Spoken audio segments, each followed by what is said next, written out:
Lori here. I'm here to do a very late and delayed April wrap-up, but I figured I'll do it so at least you guys will know what I read, and hopefully starting this month, I will be a lot more untimely with my stuff. But I read 9 books in April, and I listened to about 3, so I'll talk about those at the end. But the first book I read and completed was The Red Velvet Cupcake Murder by Joanne Fuqua.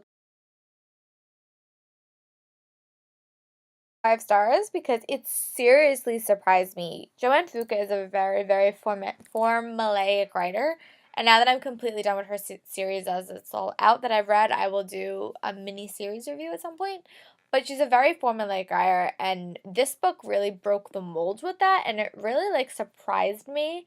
So I really liked it, and I gave it 5 stars. This book was really different from anything she's read. It was still in the same vein and had all the characters, but the murder and who was killed and who was the killer and how that all progressed was really different, and I really, really enjoyed it. It was a very, very fast-paced book, and I just really enjoyed it, but it was very different from what I was expecting, but I gave it 5 stars. It was really, really good. And then after that, I read Paper Towns by John Green. I did a non-spoiler review of this. It's also on my channel, so take a look. I gave this 5 stars. I read this in anticipation for the movie that's coming out in June, and I really liked it. I love the characters. I love the way it progressed. I loved just the development. John Green is one of those writers, very, very few, that writes very, very realistic and compelling stories. So I was super excited to finally read it and learn more about Q. And it was hard for me to not picture Nate Wolff in that role, but I really liked it. I love the road trip aspect. It's like summer now, so if you guys are in the mood for a road trip book, I highly recommend you read it. As always, I always recommend you read the book before you go to the movies, but some people don't like to do that. I personally do. So I was really excited to finally read this. And the next book I'm going to read by John Green is Looking for Alaska, because I have it. And then the next book I read, also by Joanne Fuqua, was The Blackberry Pie Murder.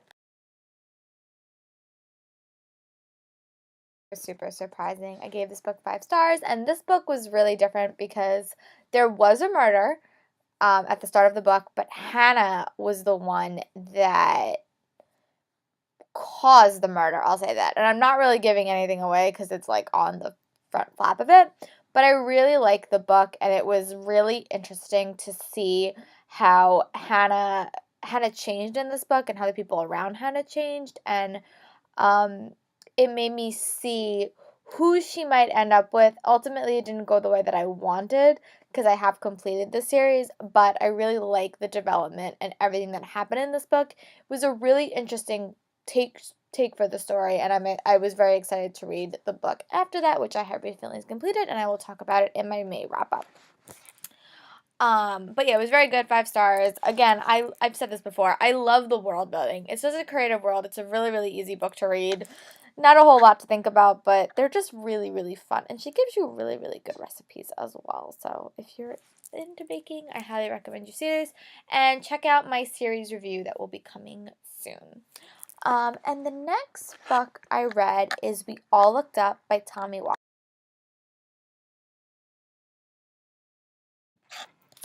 I did a non-spoiler review of this, so check it out on my channel, but I really like this book. I gave it 5 stars.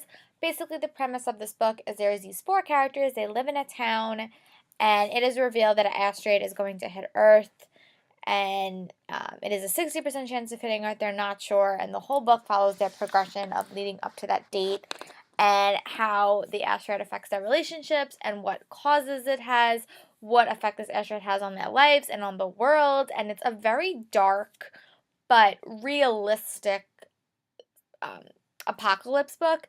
But the apocalypse doesn't actually happen. You don't get to that point really. The end is kind of abrupt, but you do see the build up. So I know in most apocalypse books, the apocalypse has happened and that's it, but this is not that type of book. This is a book that's just kind of the progression leading up to an apocalypse that something might happen. And I think that was a really interesting way, but a very, very dark book. There is a lot of language in this book. It's not for, if you're not a big language person, I would not recommend this book, especially because one of the characters curses a lot. But I really liked it. I gave it 5 stars. check out my non-spoiler review, and you will get a little bit more information about it.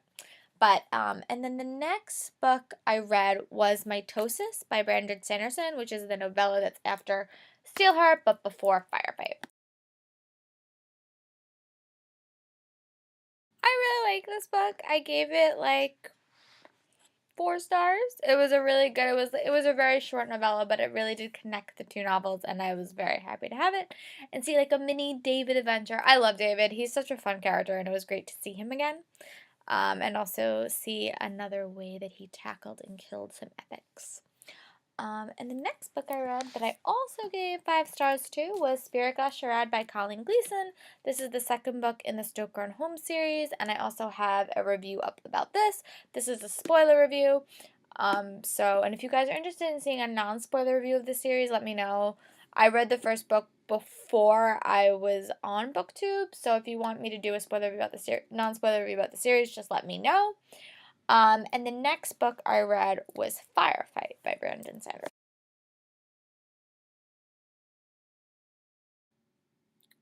I also have a spoiler review of this up. I gave it 5 stars. I really liked it. It was a great, fast-paced installment, and I liked this because it went to a different city. So it was like you had all your same characters and you met some new people, but it really progressed the story forward. A lot of questions were answered, and there was a super, super big reveal and twist at the end that is going to affect the last novel in the series, which is called Calamity, which comes out, I think, early next year. So I would be super, super excited. I was very, very happy with this book. David is such a fun narrator. You learn a lot from David, and he's just very, very witty and funny. And I was very happy that I got to be in his head for a little bit more and learn more about Megan and just be in the world. Because the world's he does very, very fantastic world building. You could tell he was definitely inspired by comic books, particularly X-Men. But I really, really liked it, and I'm excited to finish the series hopefully soon once the book comes out. And then the next book I read, which I also gave 5 stars, was Simon versus the Homo Sapien. A really good reading month. All these books are 5 stars, but I really, really love this book. It follows this boy named Simon who is gay, and he is carrying on this relationship or this conversation with another boy via emails, and they don't know each other's identity. And he is blackmailed to help this guy find the girl that he likes. But it's so interesting because this whole book is basically a mystery about who Blue is and trying to figure that out. And the reveal of who Blue is really, really pushes this whole book forward. But it's so, so realistic. I know I say that a lot on here, but this book is really realistic. It's a very, very interesting, compelling novel, and I highly recommend you guys all read it. It is funny, witty, and just a pleasure to read. Very, very fast-paced. The mystery doesn't always seem like a mystery, but you'll want to know who Blue is.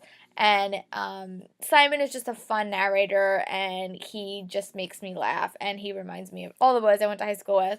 And it was theater elements in it, and it just made my heart hurt. I loved it so much. So I highly recommend you guys check it out.